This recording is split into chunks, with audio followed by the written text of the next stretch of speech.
Hello and welcome to the What's Your Problem podcast. I'm your host, Amy Bull, and I'm with Astrid Limal from the Hustle Factory today. Welcome. Thank you. Hi. You're very welcome. Thank you for travelling up from London. No worries. Appreciate it. So if we just kick off with who you are and what you're doing at the moment. Yeah, sure. So I'm Astrid. I'm the co-founder of the Hustle Factory. And the Hustle Factory has been going for 3-4 years now. We've been trading for 1.5 years, and we offer career transition support, both B2C, but mainly B2B at the moment. And I can explain a little bit more about that. But it's all about careers and being okay with changing, returning to work, looking for work, going up the ladder, or just simply giving your career a bit of a boost. Mm-hmm. It's an interesting time to be in that kind of environment because there's a lot going on politically, but also work-wise, there seems to be quite a number of people that are being displaced, if you like, so being made redundant or perhaps in a redeployment situation. Do you think that that's more so now than ever before? I think every generation sees something like this, right? And I think that the displacement that's happening is probably a really bad conjunction of COVID, AI, economic downturn. And yeah, there's a lot happening. What I do think is a really positive thing is that redundancies, even though it's a really crap time, it's becoming less and less of a taboo and people are talking about it.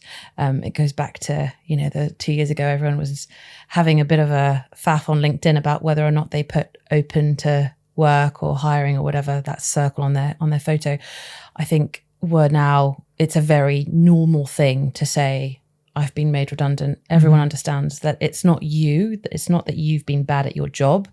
It's just that there's circumstances and businesses are having to make redundancies. And that's where we come in, because there's a huge lack of support in this country for redundancies, for people that have been out of work for a while, and even for people that don't want to be made redundant and are thinking about, where do I go next and how do I make my career work best for me? Mm-hmm. So give us a little bit more of a flavour about perhaps some of the services that Hustle Factory offer. So I'll go back to where we started. So when we launched about 1.5 years ago, we were gun-ho. My co-founder has been a careers coach for 25 years. And when we launched, we kind of thought, okay, we're going to go for the B2C clients. We're going to show them that they should invest in themselves and buy these programs with coaching, with courses, and the community, which is one of the main things that we love about ourselves. And it kind of flopped. I think we misread, or we thought that it would work faster than it did. And last summer, so about 6 months in, after sadly spending too much on marketing, we pivoted and we decided that actually the onus shouldn't be on just individuals on trying to figure out their careers, but actually businesses should probably support a little bit better, a bit like parental leave or flexible working. It might be interesting for businesses to understand how to better manage their workforce. And actually every world is small, and people that are being made redundant might come back in the future. And so we pivoted to B2B. We haven't reinvented the wheel. It existed. It's called outplacement. Some people call it offboarding. And it's all about supporting your employee as they're being made redundant and they need to leave the business. Now, we cost about one week worth of their salary. So what we often say to prospective clients and to clients is just fire a bit faster, but give them that week of salary that you would have spent on keeping them in the business because you felt bad or you were, thinking about things, and they'll have a lot more to bounce back and feel, I think, psychologically, it really gives those employees so much more support than just learning how to do your LinkedIn or your CV. You also feel better. You get access to our community and you meet other people that are going through the same issues. And you learn for the future. And today people have 11 jobs in their career, which is huge compared to, 50 years ago. So I think, yes, it's happening more, to come back to your question. It's happening more. Yes and no, but I think it's happening with a little bit more positivity, if I can say that. But yes, it's definitely stressful times. And I think I'd like to unpack a couple of things there, because there's quite a lot of information in there. And I think let's go back to when you went to pivot, to change. Yeah. Did you at that point think, we should stop altogether? Was that one of your options? So the way we started is that we did a first round of raising some cash to kind of get us off the ground. And we ummed and awed about this a lot. We didn't know if we wanted to. We didn't know if we wanted to have that stress of owing friends and family some cash. And then a few friends and a few family members said, listen, we believe in you. We support you. Go for it. Like, okay, well, they're grown-ups. They know that this might not come back. Let's actually believe in ourselves. We know we have a great product. So we raised. And so 6 months in, when we needed to pivot, we had spent a bit of the money. And I think that was a bit of the calling came at that stage. We're like, okay, we're actually probably not spending this the right way.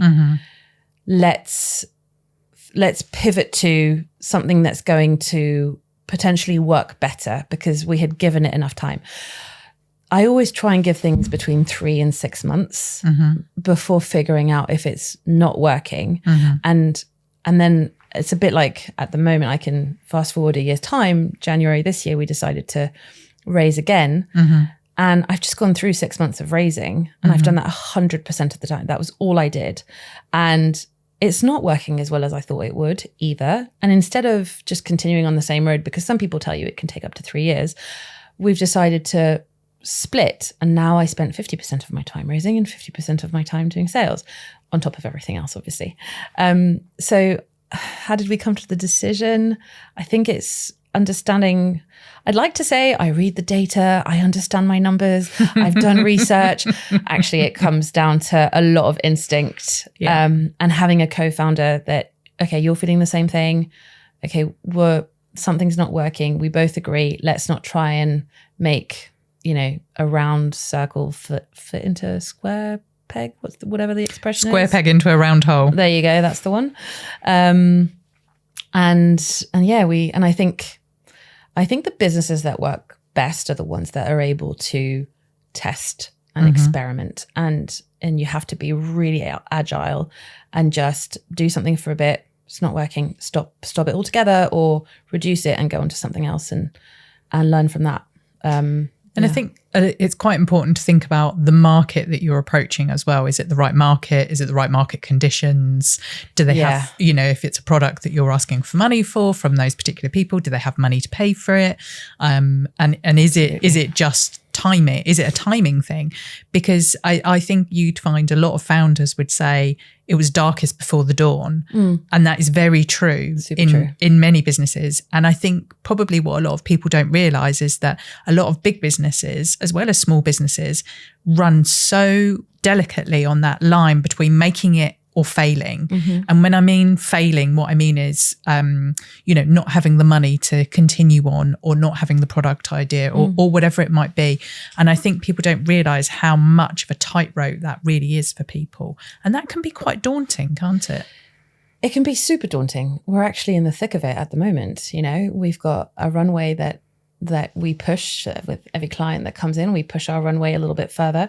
We don't pay ourselves at the moment. I've been lucky to have a bit of savings and a husband that kind of supports me doing this. But we signed, for the story, we signed a client in a few weeks ago, and I have a 2-year-old, and I sent a message to my co-founder. I was like, we've got a client. She's in. And she messaged me back, yay, we can put Nina in nursery. And that was that's how fine that line is.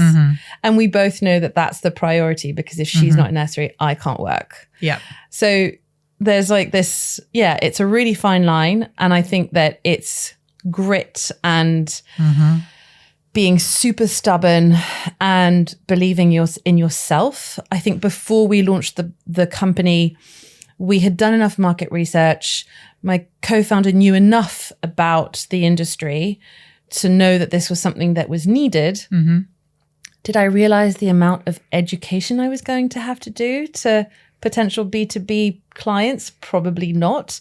But I don't think you're ever going to know everything 100% anyway. So at some stage, you've got to just take the plunge and learn as you go. And I think the challenge with a lot of businesses, having been in that space where I was offering technology to offboard people through redeployment or redundancy schemes and trying to make it a bit more human for people, companies, again, they're making decisions what feels at the last minute, and then all of a sudden they need you. So you have to be prepared and ready to run at their pace immediately with your product ready to go. And, you know, you got a bit of the swan light going on with your feet pedaling really fast under the water. And I swan light, you know, calm, and everything's great. And we've got everything organized. Don't worry, we've got you. We've got our arms around you. So how did it start? So I know we kind of launched into you know, challenges already, but how did the Hustle Factory start? What made you decide that this is the kind of thing that seems interesting? I want to do this. Yeah. It's definitely very, very personal and all about my experience. So as I said, my co-founder has been a careers coach for 25 years. I actually started in graphic design, went into art direction, creative direction, and I was hired by a group of investors about 10 years ago now to start a business. They were selling B2B. I was asked to start the B2C branch, and that was all very e-commerce. You know, I was designing furniture. I had a buyer's cap. I launched a website in just over a year with about 3,500 SKUs. Never do that again, but it was super fun. I call it my mini MBA because when I started that year, I didn't know what a P&L was. I had never built a team. There's so many things I learned as I progressed, and it was amazing. I think it was one of the best years of my life. And I discovered a huge part of me, which was that I love building teams. I love having people doing things that I have no clue how to do, but I know how to trust. I know how to delegate. I am a pretty good manager. And I also discovered that I love building something from scratch and that strategy side of things that I really appreciated. After that year and a bit, I went on to running my own business, doing branding, going back to that creative side. And then my clients all dropped me as I got pregnant. So that was kind of the first little glimpse of, the working world is not great for women who have children, but I won't go into that debate today. And then I got a job just at the start of COVID. And it was an awesome job again. I was managing director of a marketing agency who were based in the US, wanted to open an office in London. So again, it was that, you know, opening a team, building a team, and COVID hit. I burnt out really, really heavily. Within about 9 months, it was heavy burnout. And I honestly didn't believe in burnout. I thought burnout was for losers. You can just sleep, just get over it. You'll be fine. Just have a little rest and everything will be okay. Exactly. I was crying at breakfast, and I honestly, I'm a good crier. I will cry easily, but crying at breakfast is something I had never done before. And I'll always remember my brother being there and seeing me cry at 9 o'clock before going to my desk and looking at me and being like, you know, this isn't normal, right? And it took him to make me realize that crying at breakfast wasn't okay. After that, I had conversations with my boss. They gave me, we agreed that this just wasn't going to work out. And I was really lucky. They gave me gardening leave. So they gave me, I was obviously made redundant, but I got 6 months pay. And I kind of sat there. This was late 2020. And I sat there thinking, I can't not do anything with this money. I can't just sit on this pot of cash and just live my life while I look for something else. So I decided to invest in myself. And I got a careers coach, who's now my business partner. I got a sports coach twice a week because I am a strong believer that your body needs to be okay for you to be okay in your head. I got a full-time nanny. Even though I wasn't working. All this was for 1 month, by the way. I wasn't going to go forever, but it was kind of resetting those batteries. And I got a therapist. At the time, loads of stuff was happening in the background, including my mother being diagnosed with cancer. So all of that had created this like massive storm. And I took it by the horns and reset. And it's the best money I've ever spent. It cost me a lot, but it's the best money I ever spent on myself. And I kind of got to a stage where everything ended. And my careers coach at the time said, listen, you've got all these interests in building businesses. And we had obviously worked on my soft skills and my drives and my values and what did I want to do? And creativity was always a big part of me. But I think, yes, I can draw, I can do graphics, I've got a good eye for interiors. But actually, I think the creativity in me, what I discovered at that time was that I love creating, building things. And so we sat down and thought about how we could implement what she loves, what I love. We wanted to work together. She had a great, we thought really, really big picture. We had co-working spaces with nurseries and people that were going to come and work. And, we brought it all back down and worked on an MVP, but that's where it really started. And I got to a stage where I wanted to do a job or something that I knew was going to help others. And I know it's all that, it can be quite trendy, midlife crisis, something with purpose. I probably hit quite a lot of those cliches.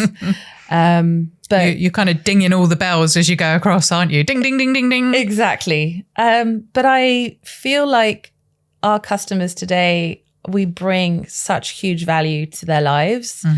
And I'm having loads of fun building a business and doing this at the same time. I love my co-founder. We work really well together. And so it's been a really interesting journey. And I just love a good adventure as well. I love building something new and seeing what's going to happen. And who knows what this business will be in 10 years' time. But right now, I'm on a bit of a crusade to get outplacement to be a bit more of a norm. And get people a bit more support when life gets tough. So for people that perhaps don't know what outplacement means, because it's not necessarily, if you haven't been made redundant or you've not been around people that have or been part of that kind of process, you perhaps don't necessarily know what outplacement might mean for individuals. Perhaps maybe get into that a little bit. Yeah. So outplacement is support for an employee being made redundant. And what that generally looks like is career coaching, some support in terms of courses or PDFs, and maybe a bit of group coaching as well. There's a lot of people that do it in the UK and worldwide. They're very old dinosaurs and they've been doing this for a very long time. So things are just a big machine. And we're doing it in a much more affordable, flexible, human way. And it's essentially for businesses to help and be more human, more kind in how they fire. What happens for businesses when they do this is that their reputation obviously gets better. The employees that stay in the business are more loyal because obviously you see someone being fired, someone in your team that get fired, just take a box and go. You kind of feel like, oh crap, this is what's going to happen to me, in 6 months' time. If you see that they've been treated well, you're probably more inclined to stay in that business and value your employer better. And it drives, more loyalty. And it's overall just a more kind way of treating humans, which I think we're going to. And so there's a couple of things in there. One is about in a crowded marketplace, how do you stand out? Do you mean in terms of competition? We stand out. We stand out because we really care. The big, I don't think I should give names, but the big guys that are out there have been around for many years, many decades. And what I've heard from people that have used them or been given outplacement is that they get a link to a drive with a few PDFs on, here's what the ATS does, here's what you should do with your CV, here's what you should do with your LinkedIn. Yes, it's always the same content. Yes, you can go and find everything online if you wanted to. What we do is that we really hold your hand and you get an online course that it's maybe 10, 15 minutes a day. You don't have to do it every day. You can dip in, dip out. If you've got a job interview that's coming in, you can skip to lesson 5 and go to how to prep for a job interview. And we've got a community, and a lot of our competitors don't have the community aspect. So right now we live in a WhatsApp People join the WhatsApp when they join our community, and people share stuff. You know, I've seen a job go by. Does anyone interested? We share our events and our workshops that are happening, and they can join for free. And then career coaching. I know some do individual, some do group. We choose to do individual career coaching because everybody's career is different. And we really, really care. We've vetted all our coaches. They all have been interviewed by my business partner, but also by me. And even though I'm not a coach, I definitely hire on a more of a fit and how they envisage the world and how they want to treat people. So we're very big on treating people the Hustle Factory way and making sure that they get the right level of care. And yes, there's an element of AI and the computer and digitalization of information, but we really, really, really are super big on keeping the human connection, because when life gets really hard, having a human on the other side of the phone or the screen is way more important than a PDF on a drive. Absolutely. So how does that scale then? So if we think about your business model at the moment, you have coaches, but how does that scale, you know, on an international? Yeah. Honestly, I think we'd love to be in the US in 5-10 years time. It's that we've got, everything is online. We've got a platform. I don't know if you know Noom. It's a bit like, we love to have an app. So it's an app for weight loss, but it's gamified. So you go through and you answer questions, and we'd love to do something like that. In terms of scaling and growth, the content is there. It would be nice to have a better platform, something that works better from a user experience. But that's just a question of time and a bit of money. And then our coaches, we're just going to scale the amount of coaches that work with us. And we love our coaches, and all our coaches have slightly different specialities. And we love that we've got different sectors and different coaches that do different things, but we're essentially ready to ramp up whenever things go crazy.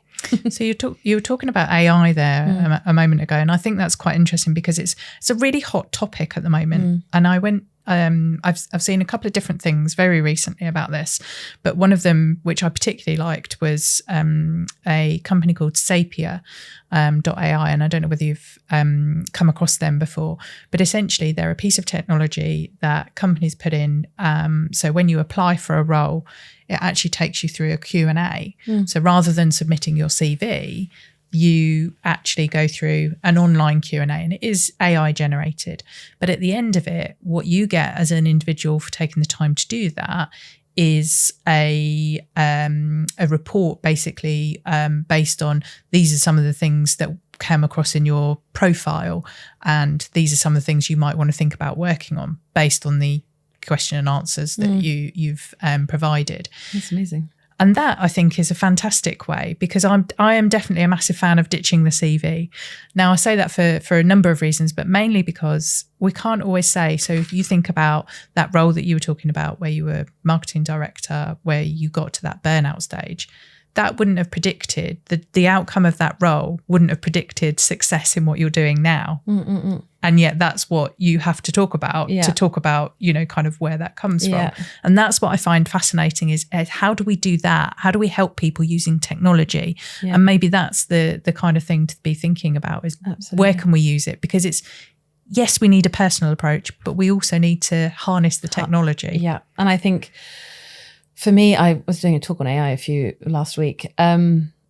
AI is never going to fully take over. It's always going to need humans in the back end. And so I think what I love is the integration between humans and AI. And I think, I agree with you. I think CVs have good things to offer. I think they're still important, but I think that it's not, you know, there's a company called Pollen, for example, they've ditched CVs entirely, but they work with graduates. And I think that's a really good place to not have a CV is when you're starting off and makes no sense. But I think we're incorporating AI in what we do, not only to make things more efficient, but also that we're able to understand better what people are about and being able to read through that data faster, and see what the trends are, see what people want. I think CVs are still going to stick around for a little bit, and there still needs to be a bit of lesson on that, but it's not an impossible task, and AI can help. I think it just needs to be used wisely. Absolutely, because I think if you think about maybe some of the people you've hired in the past, have you ever hired somebody that you didn't think, that on paper you didn't think was gonna be a good fit? So this is a funny one. When I was art director at Swoon, so furniture business, I was hiring for a stylist, and actually 2 stylists, and they were using a website or a software, I can't remember, Workable, something like that. Yeah. Anyway, you could see the amount of people that had applied and how many people you had interviewed and how many people had been driven through the system. And about a month in, I think it was the ops director who kind of said, Astrid, you're going through a crazy amount of people. What are you doing? And I think that was probably, now in hindsight, and I'm just talking to you about it, that was probably a first sign of me caring about this side of business. I think I wanted to make sure that, yes, they had a good CV, but I wanted to make sure that I was giving everyone a chance more than just on a CV. And so I was probably letting in more people to the next stage of first interviews by a good 75% more than anybody else. But I do believe that the women I hired, because there's two ladies, they were amazing. I believe that if I had solely gone on their CVs, they wouldn't have gotten the job, for sure. So what made you change your mind about them? Was it how they sold themselves? Was it how they carried themselves? I think it was a mixture of fit for the business. And I think a CV will never, ever show that. I think it was the way they explained their roles, and they were able to add information to the CV that already existed. And I think it was just that human aspect of, do they look at you in the eyes? Do they, are they friendly? Are you going to get on?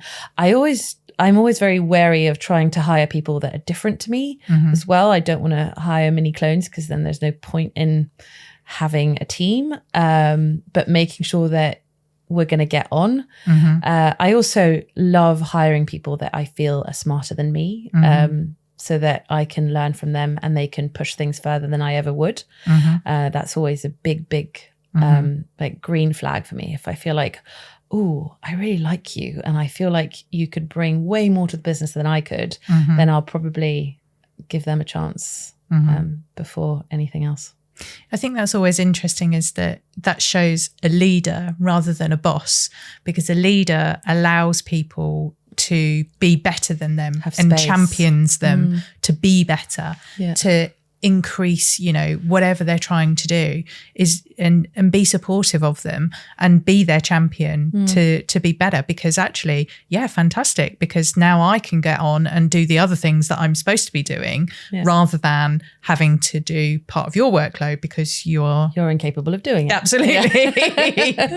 So talk to me a little bit about perhaps where you've had the opposite kind of effect, and where you've had to release some people, because I always think that's quite an interesting thing, and especially in your line of work, it's good to talk about those kind of things. But I think if we think about it from a business owner perspective, and you have a small business, you have a few people, and about trying to get to that decision of actually they're not right for the business. Yeah, we sadly had to do that recently. I believe in transparency and a lot of communication, and I think that people will understand where you're coming from if you've given them enough time to figure out what they're going to do. I tend to tell my teams, this is not working at the moment, or I've had feedback on this and we need to work on that, because otherwise we might have to let someone go. And I wouldn't say that to a team of juniors. I think it depends who you're talking to, obviously, but I was lucky enough to have teams of middleweight and seniors. And I try and stay as transparent as I can. I don't want to scare. I don't want to, push them to go and find another job instantly, but it's about understanding how the business is going, what we're trying to do, giving them a bigger perspective on everything. So, you know, when we pivoted from B2C to B2B, we explained what we were doing and why we were doing it. Are you okay to stay on the team if this is what we're still doing? The business is shifting. Is that okay with you? If they're not okay with it, then we need to like either figure out another role for them or figure out how they can change what they're doing to better fit within the business. Or maybe it's just a good time for them to go. I've been lucky enough to have people that are ready to pivot. I think when you're a startup, you're probably going to have a lot of team members that are ready to pivot. That's the startup world. But I've had experiences in the past with people that didn't want to pivot, and that's also okay. What I also tell my teams is to stay true to who they are and what they want to do. It's not because the business is going one way and you were hired 6 months ago to do something else that you should remain. Try and stay concentrated on what your career path should be and what you want to do.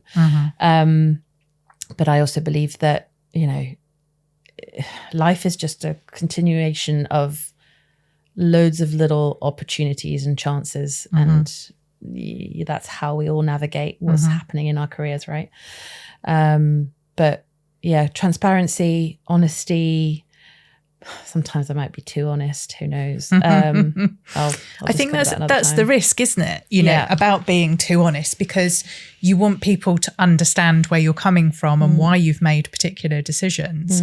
But actually, sometimes I think, again, when we're founders of businesses, we typically have a bit of a riskier gene, if you like, in us. And so actually we're quite happy 100%. to fly a bit closer to the wind than most people. And actually, if a lot of people understood your balance sheet, is that going to actually scare them more? But equally, I think in every business I've been in that I've really believed in what's happening, I've actually understood the balance sheet. I've understood the values. I've understood the direction, the mission, the vision. You know, I've understood where the business is going, and they've been open and honest about what they're trying to do and when and why and what happens and who's going to get involved. And like you say, it's that transparency, isn't it? Yeah. And I think it depends. You know, I think a business with 3 employees is very different than a business with 45 employees. I don't think you give the same amount of information. And that's when you need to start figuring out what you say to who.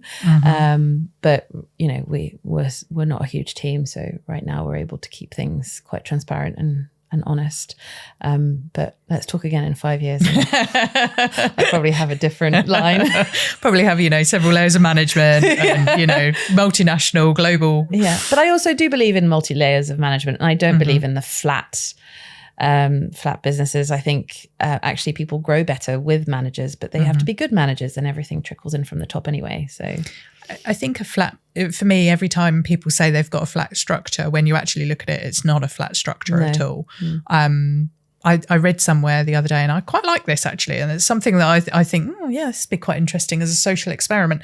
But there was a company, and the founder decided that he wanted to pay everybody a really decent sum of money because he wanted to keep them a bit. What he wanted was actually to make sure that people had a good life outside of work, and so he paid everybody the same amount of money.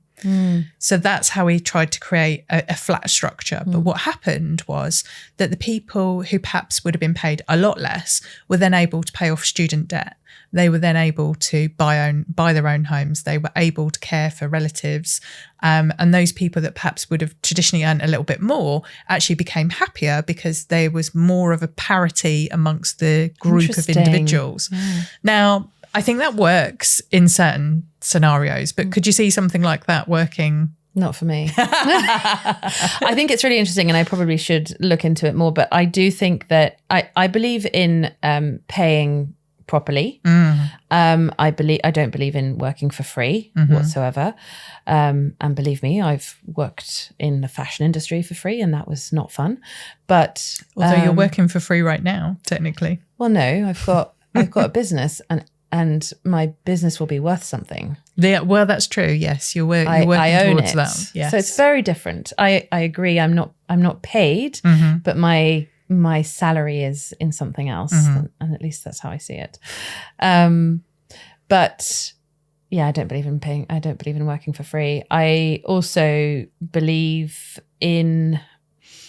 I think when you're part of a business, and you don't feel happy with your salary, Mm-hmm.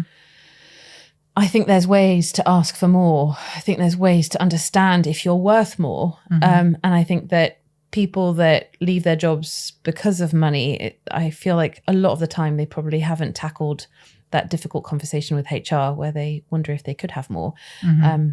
Again, a lot of women do that, but Mm-hmm. I think there's a lot to be done in that area Mm-hmm. of salaries, and I also believe in salary transparency Mm-hmm. massively, and I think that we'll see more of that coming in the next few years as well. Mm-hmm. I think that's going to be crucial to better future of work and better work life. I think larger companies get it right to a certain extent where they have grades and they kind of say, in this grade, you'll be paid between, everybody in this grade is paid between X This and and this. Y. As long as that X and Y is not actually a big jump, then I think that makes sense. Agreed. Because then that way you can do that.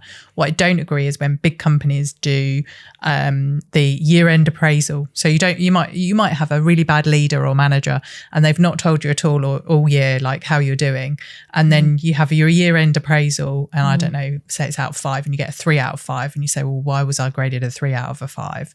And they can't give you a reason other than, oh, well, actually, and you can tell this has happened to me because I'm quite passionate about it. Well, actually, when we sat in a room and we graded everybody, we couldn't put everybody at a 4 or a 5. We had to put some people at 3s and we didn't have a strong enough case for you to be a 4 or a 5. Sorry? So if you were just grading me, what would you have graded me? Oh, probably about a 4.5, actually. But That makes no sense. But I'm graded a 3 though, so how does that make sense? And I think that's where, for me, again, it lacks the transparency throughout your year. How are you doing? How are you telling employees? How are you doing? Are you improving? Are you not improving? Is there some challenges? What do we need to work on? Where's the learning here? What can we do to help you get to where we're expecting you to be? And I think L&D teams are not spoken enough about. You know, they're really, I think upskilling is super important, especially at the moment. You know, get people to learn about AI and get people to learn about whatever they want that's going to make them better at their job. Because actually keeping that talent in is also really crucial. And I can see that what's happened to you is pretty crap. I've never been in the corporate world, so I've never had those issues.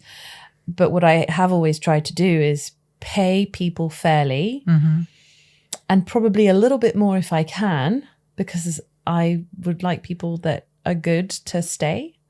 And I think it's really, really important that people have those conversations about money, about their value in the business, without necessarily feeling like they can't talk to HR or can't talk to their managers or whatever it is. But I know that it's difficult conversations, but they're so important to have. And how do you incentivize people in your business to do better, to do well?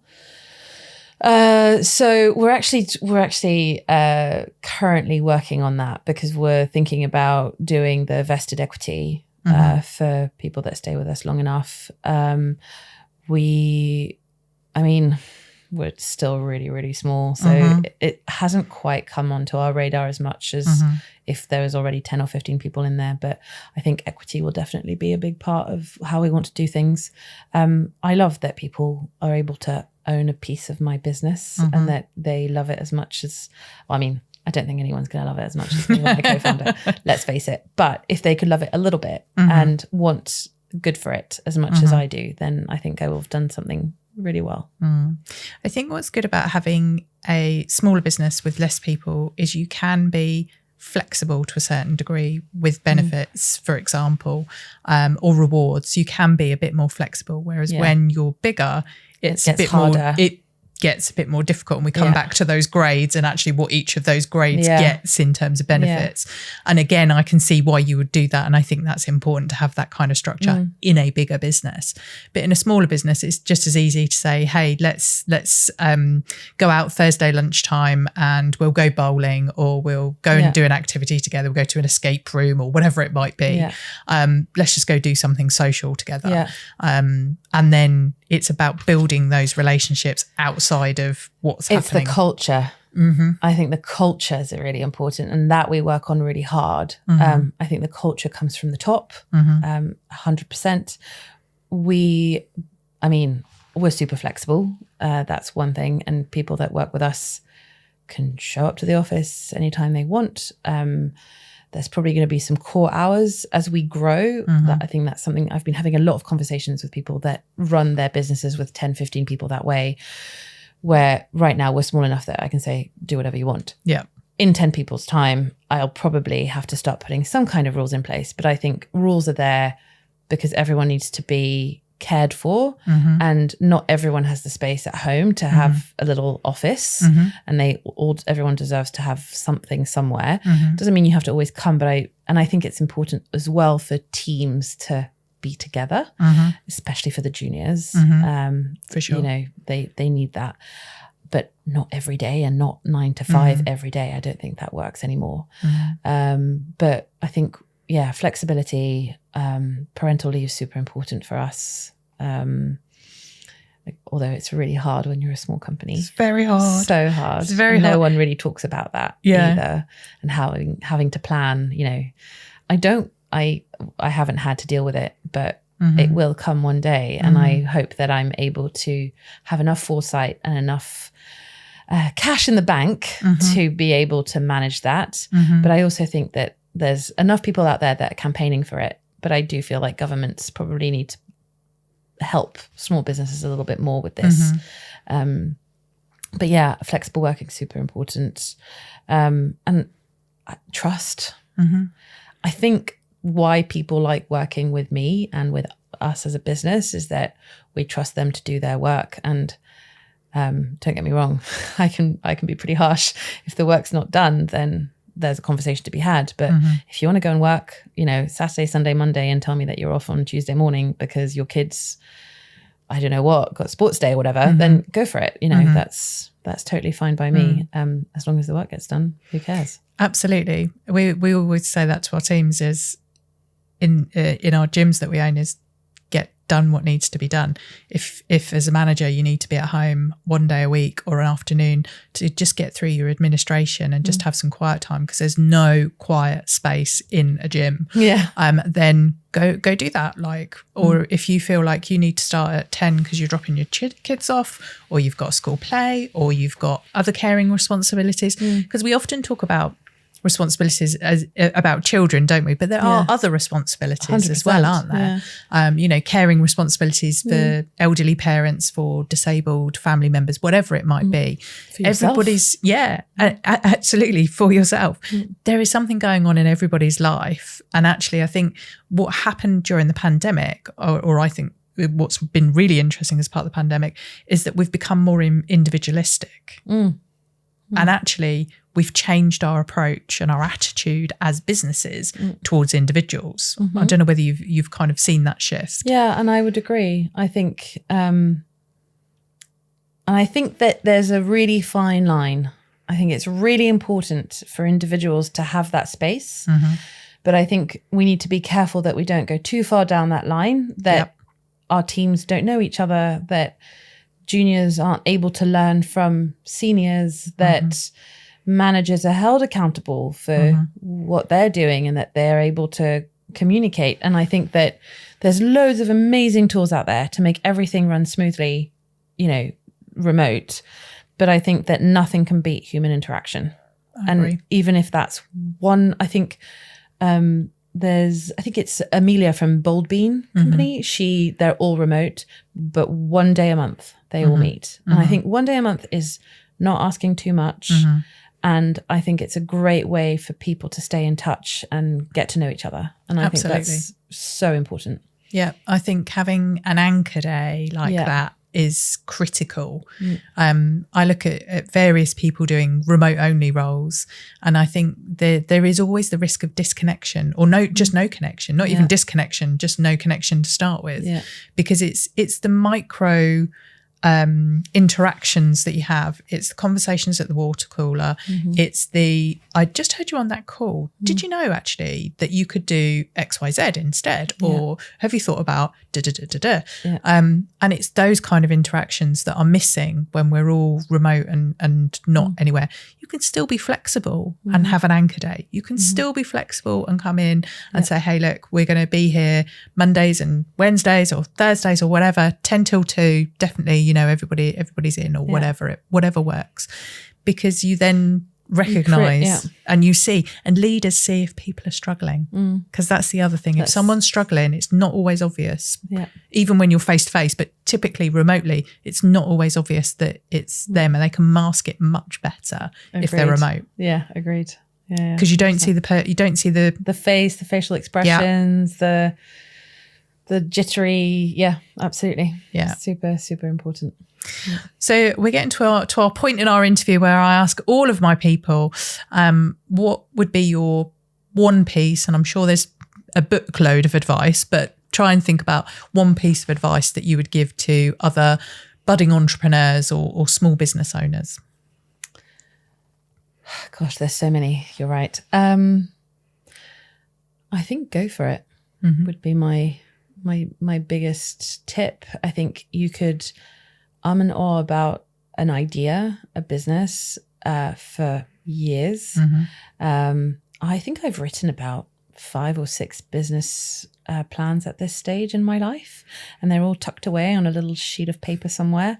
And then there's a stage where I got to this one, and this is my second business I've built, and I could have tucked it away again and gone and found a job, but actually I was like, no, I'm just going to go for it. Worst comes to worst, it fails. Is that the end of the world? I'm not sure. You're probably going to learn loads from that. And I actually have a lot of respect for entrepreneurs that have gone down that street of building something and it collapsing. But I think they come out even stronger and go on to do something even better. Go for it. I agree. And you think about things, you can overthink things, and it is going to go. There are some things that are going to go drastically wrong when you start a business. It doesn't matter how much planning you've got. It doesn't matter how much finance you've got. There are things that are going to go wrong regardless. And you that's why I really like your phrase of that was when you had your mini MBA, because there is nothing like it, is there? You can do what you like at university, study whatever. You can study business studies, you can, talk to people. But until you're in it, you don't understand the pressure of, how am I going to pay my people? How am I going to pay myself, the rent, the electricity bill? What's next? Is this the right thing to be doing? Is it going to happen today? Is today going to be the day? Or maybe it's next week. But be really passionate. If you're going to go for it, be really passionate, because it's going to be your life for years, and you really want to care about what you're doing, because otherwise you're going to be very bored and wonder why you started your business. I think that's very true. You have to be passionate about it. And then if you're not, don't do it. Absolutely. But I agree. Go for it. Do it, because the worst thing that can happen is that you've done it and you've learned some things, and actually you take that learning somewhere else, and you become in charge of your own of your future. I remember I've probably been in full-time employment for me out of my 15 years of career. I've probably been 2 years with like PAYE and all the securities that come with it. And actually I've discovered that people that are PAYE probably don't have as much money in their savings account as anybody else that is either an entrepreneur, freelancer, contractor. And actually you can, that if security is what you're looking for, you can create that in another way, being an entrepreneur. And, maybe start by dipping a toe and doing something small on the side, and then let that grow. And there's loads of different ways of going about it. But I think going for it and being passionate is definitely crucial. I really admire a young woman called Sally who started a business called Hunch. And I don't know whether you've heard of it before, but definitely somebody I'll put you in touch with, because I think there's some alignment there. So she's built a platform mainly for graduates, but also for people that are doing career transitions. Cool. And the platform is about advertising jobs, but when you go on there, you load your CV and you answer a couple of questions, and then it matches the jobs for you. So rather than you sitting for hours searching, scrolling, doom scrolling through LinkedIn, Indeed, and all the other places, it does the hard work for you and says, here's some matches. What do you think? Do you want to apply for it? And it kind of connects you to things. And what I really liked about what Sally did, she only launched it very recently, but what she did was she said, give me some feedback.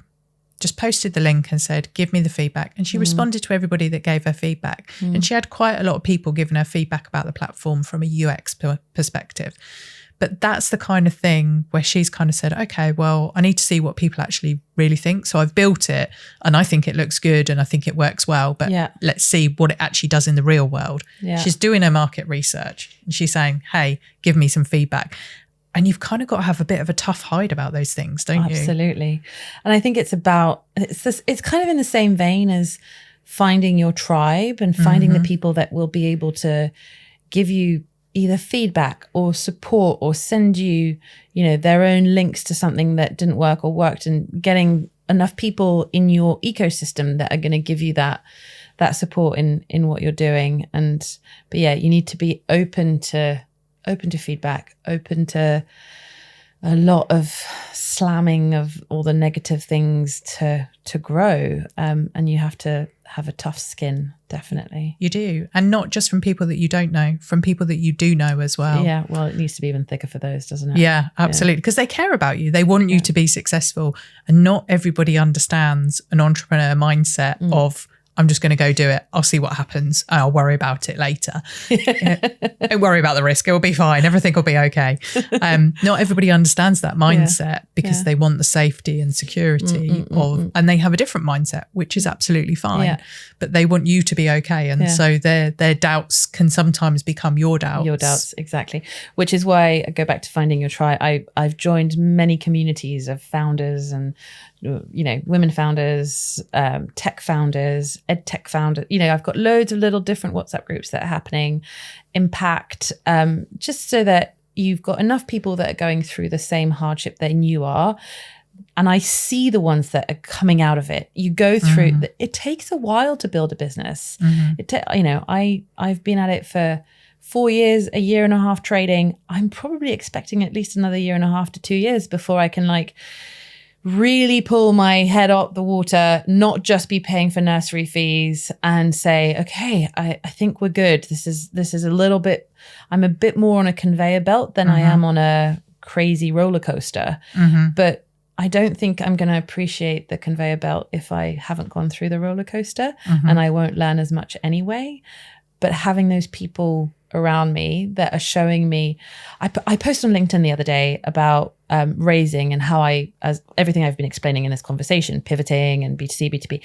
And one of the founders messaged me and said, it took me 3 years to raise. And if I hadn't been transparent, if I hadn't got called out to my community, I wouldn't have had the example of someone taking that amount of time when everybody else is saying, oh, it takes 6 months to 9 months to raise. No, it doesn't. She just told me it took her 3 years. Now, it doesn't mean that that's the rule for everyone. Yeah. But I think finding the people that are able to be your cheerleaders and your support, and also being transparent and giving you these little nuggets of truth will help you as an entrepreneur to continue going and to believe in yourself, because actually that's the core of it all, right? Is believing in your product, believing in your business, and keep going even when you're deep down in some horrible pit. You have to keep going. And one of my favorite sentences is, everything happens for a reason. I got fired in August of 2022. I was pregnant, 6 months pregnant. My mum was very sick at this stage and she died in November. And I wouldn't have had August, September, October to spend with her if I had been in that job. And yes, it was crap and it was horrible to be made redundant. But actually, it was the best 3 months I was given to just be with her. And I feel like in hindsight, these things always come back, right? You can see why things have happened. You just have to trust in the moment that everything happens for a reason, and this is why it's happening to you. And you just got to ride through that wave to make that happen. Exactly. Yeah, exactly. Well, thank you very much for your time today, Astrid. I appreciate lovely. you coming to talk to me. Thank you for listening or watching on YouTube. You have been listening to Astrid Limal from The Hustle Factory and Amy Ball.